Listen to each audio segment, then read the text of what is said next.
his footwork. Number 2 on the depth chart pretty much all season. Right, yeah, but I think he's starting to understand that, it's his time, and he's got to get going. And Landon, Phil, those guys aren't going to be here next year, so it's going to be his time. He's taking a lot of pride in his footwork and really getting things going, staying lower, not just maturing as a player, the little things that make you, go from an average player to a pretty good player. Sometimes just a good spring would be enough to launch a guy too.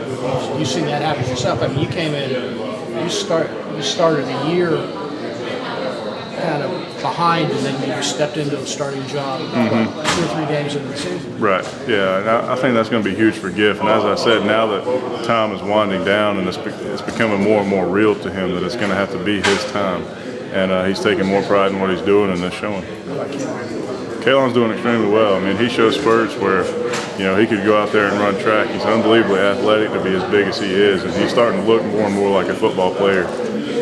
His body's getting in better shape, and mentally, he's one of the smartest guys we got in the room. I mean, he knows football, and it's just a matter of his conditioning and his want to, and I think he's doing better and better every day. Yes, sir. Is this offense easier for guys maybe that lack experience just because Morris wants the ball out so quickly that maybe next year there won't be as much a struggle as people think?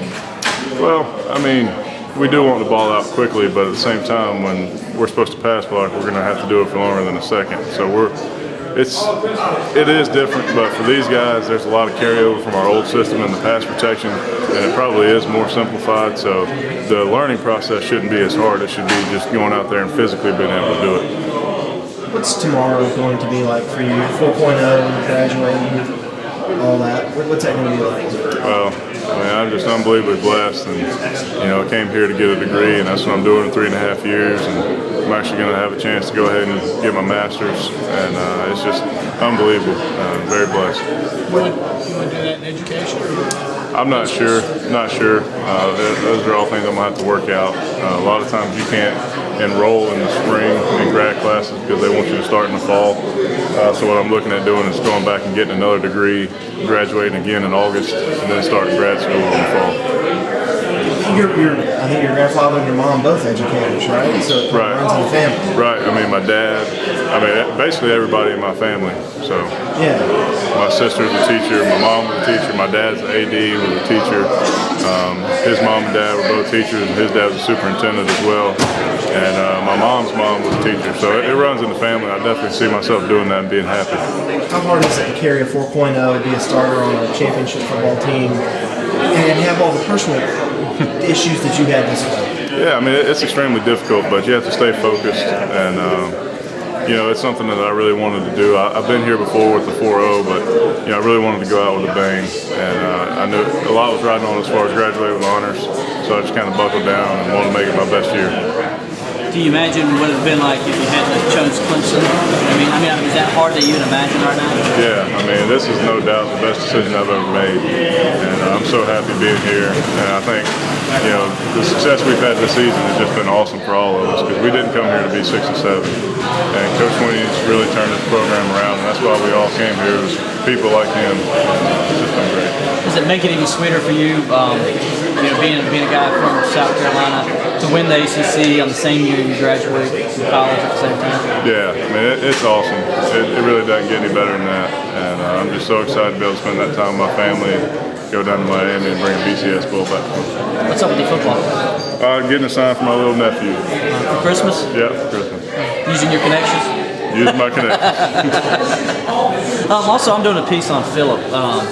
Could you tell me about Philip's not one to talk much about himself anyway, so I figured I'd go to you guys. Can you talk about, first of all, I know when he was injured, he was a little disturbed that the rumor was, well, these guys can't get the job done unless he's in there. He just kind of took that personal in the sense that, yeah, it's a compliment to me, but at the same time, he knows you guys can do it. And he would say that, and it really made him mad that people were saying that.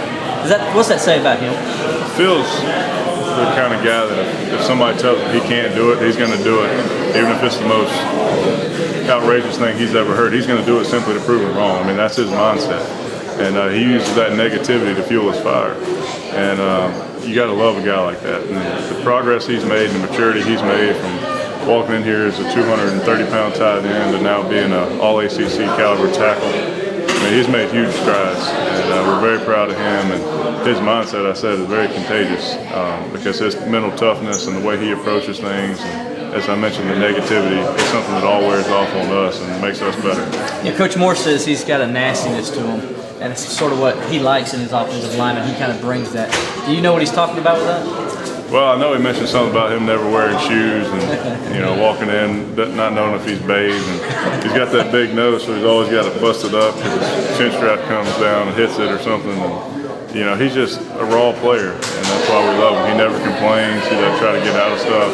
If he's hurt, we don't question it because we know he's hurt. And, he's not a guy that's going to sit around and whine. He's just going to go out and do his job. That emotion he showed when people were talking about you guys, when he wasn't in there, is that what he shows to you guys all the time too? Is like, that kind of emotion, he gets fired up like that? Yeah, I mean, he wouldn't say he's an emotional guy, but he's a very fiery guy.